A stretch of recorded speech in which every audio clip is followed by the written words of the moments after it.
here at the London Muslim Mosque, with us we have Ali Jama. He's the president of the mosque. Welcome to our show, Ali. Thank you very much. Okay, Ali, we were talking behind cameras too many things.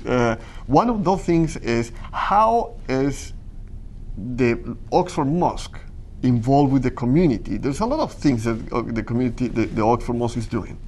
Yes, well, the London Muslim Mosque holds weekly congregations, and there are many people that come to the mosque. I know that a lot of people who travel Oxford Street usually see that there's a lot of traffic coming in and out of the mosque. We have the 5 daily prayers, of course, that we get quite a few people coming on a regular basis.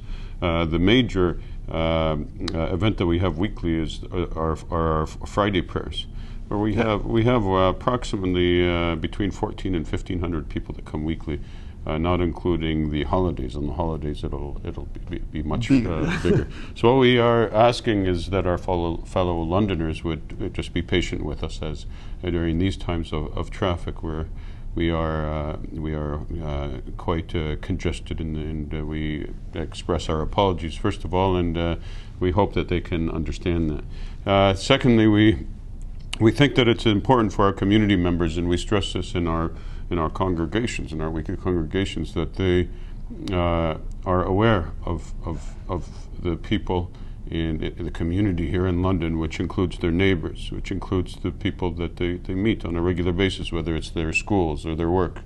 It is very important for us to be inclusive as Londoners, and for us to show that we care. And it is important that everybody understand this is our home, just the same way it's the home of everybody else in London. So therefore, we have a responsibility. So this community responsibility is stressed quite strongly here in the London Muslim Mosque.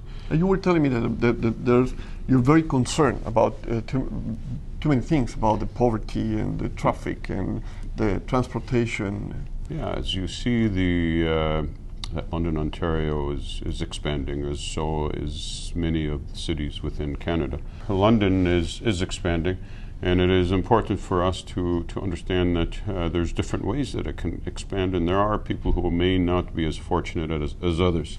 So therefore, when we speak about the poverty panel and what is happening in the City of London, it's important that every single Londoner express their interest and get involved in trying to help. It's not just the City of London or the Council who should be responsible for this, but if Council is establishing a foundation for us to drive such an activity, it may or may not be a foundation that is suitable. If it is suitable, we should support it. If it's not suitable, we should be advising to see if we could give some feedback, or maybe we can improve. So you were telling me that about transportation too. So I know that with the expansion of the City of London, we have the BRT, the rapid transit that they are planning here. In essence, because of expansion, it's important that people have or are facilitated with easy access to different places. Not everybody has vehicles. However, at the same time, it is important for us to understand, and I express this to the City of London, that not everybody will be taking the transit. So there should be some sort of equilibrium. Our concern here is that in the London Muslim Mosque is that if they are going to establish the rapid transit in front of the mosque, and we have as many people as we mentioned, including a full-time school where the sidewalk is utilized from the mosque until Platts Lane on a regular basis and all the way down to Warncliffe. If the sidewalk is going to be moved in towards the buildings, there's an easier access for injuries in case of traffic jams or in case of accidents or whatnot. So this is something that we expressed to them, and we're hoping that in and around our area we can help them improve the way that they are planning for this new access. If it's going to help ease the usage of transportation routes throughout London and help bring people to London and increase business, we are in support of that. However, it should be studied properly and carefully. Yeah, absolutely. Yeah, especially because there's, as Ali says, there's too many people, especially Fridays. I am between, it's around 1, 2 in the afternoon. There's lots of people, and they come to pray and to get together also. But most important, all the kids. There's too many kids. But beside the mosque, there's a school, and there's too many kids. Normally, you can see, probably you've seen it, walking in front of the mosque. Yeah, so even in the evenings we have lessons, and different types of lessons. Like we have the Islam 101 to teach people what Islam is all about. We also have programs throughout the week for kids to learn and study Arabic and the Holy Quran. So we have between 300 and 400 boys and girls that usually come on a nightly basis throughout the week. So again, with the increase in the pressure from a political sphere, we feel that if anything happens around the mosque, that we should be fully capable to move in and out very, very easy. So accessibility to the main road. So we have requested from the City of London also to grant us some access other than what we see on Oxford Street. Yeah. So they are working with us, and we're trying to work some sort of a plan in that regard. Okay, so there you go. Oxford Mosque is always involved with the community. That's something I love to hear always. It's always working towards the benefit of everybody. So we're going to go for a small break, and we come back, we continue talking with Ali Jama, the president of the London Muslim Mosque. We'll be back in 1 month.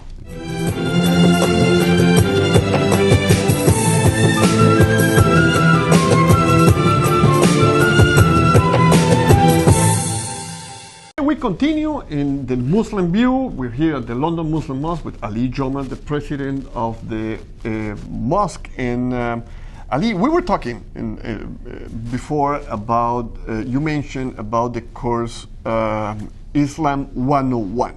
I got caught there, and I wanted to let our viewers to know what is that, because it's very interesting. So a lot of people hear the name Islam and what Islam is on the news and the media, and it's important for us to give them an understanding, because it can be taken out of context if listened to certain outlets of media and not knowing exactly what Islam is all about. Yeah. So we'd like to give people a basic understanding of what Islam is. So it basically teaches the basic principles of the religion, and if anybody has any questions while they're doing this course, the course is a 2-month course on a weekly basis every Monday. Yeah, every Monday from 6:30 to 8:30, and as Elisa is open to everybody. You want to know what Islam is, you can come, just register and participate. It's very interesting. We are holding a special event that is coming this 19th of May. And in the 19th of May, we have a person coming from the Institute of Social Policy and Understanding from Washington. She's a specialist in politics and policies, and she gets involved in international issues as well. She was an advisor to Barack Obama. Her name is Dalia Mogahed, and she will be working with us in cooperation with Brescia College and the bishop there, who is opening their doors for us to hold an event. You can register online through the Eventbrite page. You can look at our London Muslim Mosque Facebook page or the London Muslim Mosque website to gather more information. And this should be a very, very important discussion about hope in challenging times. And hope, as we were talking before, hope in all religions. It's not only for the Muslim communities. What is going on with the hope in the communities? Yeah. So we have been quite active with many church groups and many faith-based groups who are very, very close, including one of our major. One of our most important groups, which is the Aboriginals and the native groups. There's the various native groups, and we like to be inclusive with them at all times. With regards to our focus on on poverty and helping with the City of London. We are also reaching out to the Salvation Army, where we are holding a dinner the 17th of May for those who are quite in need of food. Yeah, we're going to talk after we leave Ali. We're going to invite the Imam. He's going to tell us all the details about that event. So we're always open to everyone, including whether you join as a Muslim or you feel that you just want to come in and visit us as for the sake of friendship and community togetherness. We are open to everyone. There you go. The London Muslim Mosque, always open to the community. Ali, thank you very much. A pleasure having you with us once again at the Muslim View. Thank you very much. Okay, we're going to go for a small break, and when we come back, we're going to talk with Imam at the London Muslim Mosque. We'll be back in one.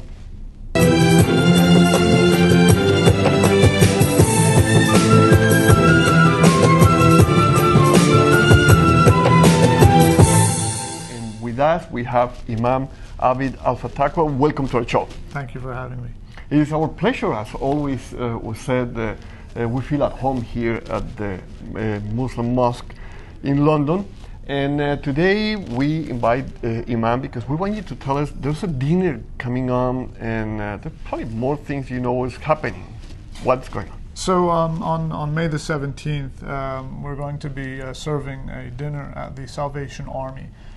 This is something that has become somewhat of a tradition of our mosque, where at least once or twice a year, and especially near the time of Ramadan, where we'll volunteer our time, and we have one of our chefs within the community that will go and will cook a meal, and then we will serve it to those who are in need at the Salvation Army.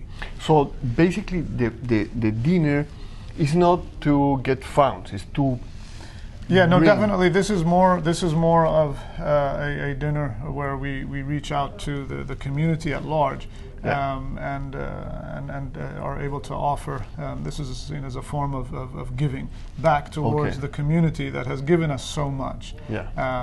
So we're always happy and honored to be given that opportunity where we can actually help serve some of the less fortunate here in the City of London through the work of the Salvation Army. So we'll go there, we'll cook a meal, and then we'll serve it for around 300 to 400 people. Okay, you were telling me behind camera that this is happening at least twice a year. Yeah, usually we try to do it at the very least once a year, and sometimes we get to do it around twice a year. So we'll choose a time that's near the month of Ramadan, and then another time that will be around 6 months or so apart from that.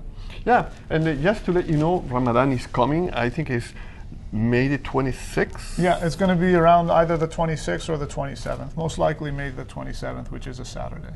And the dinner is on May the 17th. That's right. Yeah. So it's a week before. That's right, yeah. So it will be about 10 days or so before the month of Ramadan. One of the things about the month of Ramadan is it is a time of giving and a time of generosity. So we actually have had it in the past where it was during the month of Ramadan and we'd be fasting. But this time of year, it just so happened to work out where we were able to give it a few days before the month of Ramadan. So, okay, so let's just to let our viewers know. Sure. The dinner is open for all community? Yeah, this is something that is served to the public at general, that those who go to the Salvation Army. So anyone who wanted to get a meal, and this is something that they hold on a weekly basis. So they'll have different groups or organizations that will actually sponsor dinners. And so then when they sponsor a dinner, that means that they'll provide the food, they'll cook it, and then they will serve it. That's right. And so then they'll book that through the Salvation Army. And so sometimes the London Muslim Mosque will do it. We've had other times where the Islamic Centre of Southwest Ontario also serves a dinner. And they take it upon themselves to timing and. At what time is the So dinner? it starts at around 4. That's PM. when the food is actually begins to being served around 4:30, I believe it is, and it's for about an hour and a half. So we continue to serve people until around 6 o'clock. Until there's no more people or no more food? No, they actually have a time limit where it's at 6 o'clock. Then they basically wrap up. Wrap up and And so those who are in line will be able to get their meal served to them, and we always get compliments in terms of how good, compliments to the chef. And what is beautiful here is that everybody here at the mosque is always smiling, but more deeply they're always thanking the community because of how the community has been receiving them and accepting the Muslim community. And this is a part of our faith. It's a deep part of our faith. You know, there's a tradition which says that those who do not thank people do not thank God. And so our form of showing gratitude to our community is by contributing in whatever way that we can to the betterment of everyone, and to be able to help out whenever we are able to. Imam, thank you very much. I think it's amazing all the work, the good deeds that the Muslim community is doing for the London community in general. So congratulations, thank you for staying with the community. Thank you, and it's our pleasure to serve. Okay, we're going to go for a small break, and when we come back, we continue in the Muslim view.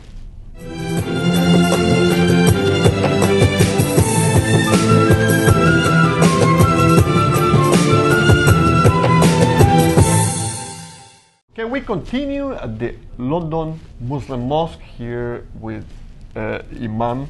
We were talking about the dinner at the Salvation Army. Now, behind camera, we're talking that Ramadan is coming on May the 26th, 27th. And what is going to happen this year? How is going to be that Ramadan? So Ramadan is always a very special time for our community. It's the 9th month of the Islamic calendar. And so because the calendar is based on the lunar cycle, it shifts back about 10 or 11 days every single year in comparison to the solar calendar. So this year it begins on May the 27th or thereabouts. Once the month of Ramadan begins, this is really a time of reflection. It's a time of giving, of generosity. And for Muslims, it is a time that is also known for the fasting, the obligatory fast that Muslims do, where they refrain from eating and drinking from the time of dawn all the way until sunset. And so this time of year, we're going to be fasting for around 17 hours of the day. And of course, there are a lot of meanings, spiritual meanings behind the fasting. And so when we perform the fast, it's a type of purification for both physically, the body, as well as spiritually. And that we always seek to increase in our good deeds and seeking the rewards from God Almighty. And so on a nightly basis, we'll actually be coming to the mosque, and there are special prayers that are done during the month of Ramadan. They're called Taraweeh, where we will begin praying at around 10:40 or 10:45, and then we'll continue for about an hour to an hour and a half. And during this prayer, we actually end up reciting the entirety of the Quranic scripture. There's always a dinner after the breakfast. Sure. Breaking the fast. Exactly. So, that's where it comes from. Exactly. The word breaking fast, breakfast, it comes from to break so the fast. it's not a breakfast, no, it's a breaking the fast. That's right. So it's always a dinner after in Yeah, so I mean, one of the activities that we have here at the mosque is that we actually have a nightly breaking of the fast that's open to the community, to those who are fasting. You know, sometimes we'll have students who will come in, or single families or whatnot, that will come in and share a meal at the mosque. And so the breaking of the fast happens at sunset, which now this time of year will be around 9 o'clock. Long day. Yeah, exactly. It's a long day. But really the rewards and the fruits from the fast are actually quite vast and immense. So that we get a sense of spiritual accomplishment, and that we're grateful to God, because really at the end it's all about showing gratitude to God Almighty.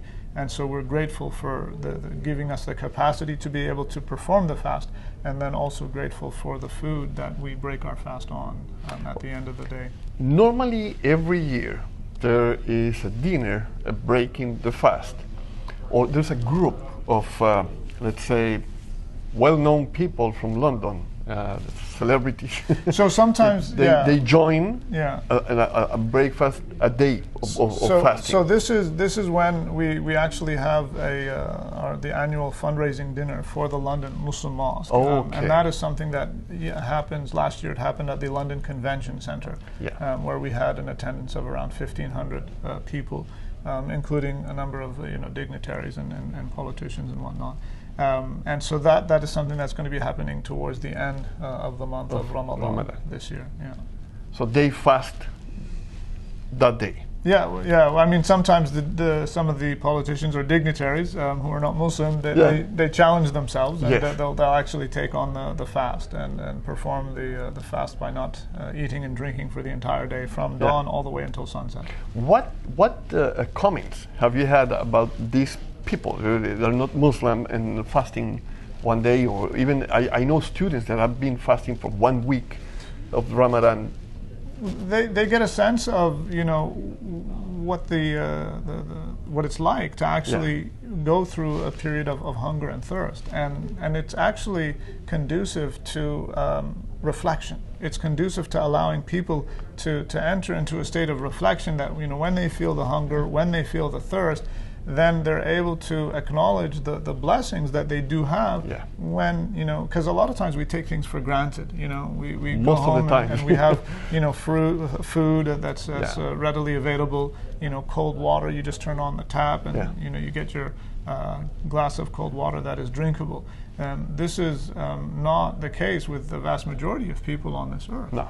They don't have those privileges. They don't have those blessings. And so when those things are, a person feels the hunger and the thirst, then that's also a reason to get a sense of empathy for those who are less fortunate and the poor, and that provides an impetus to want to help them out.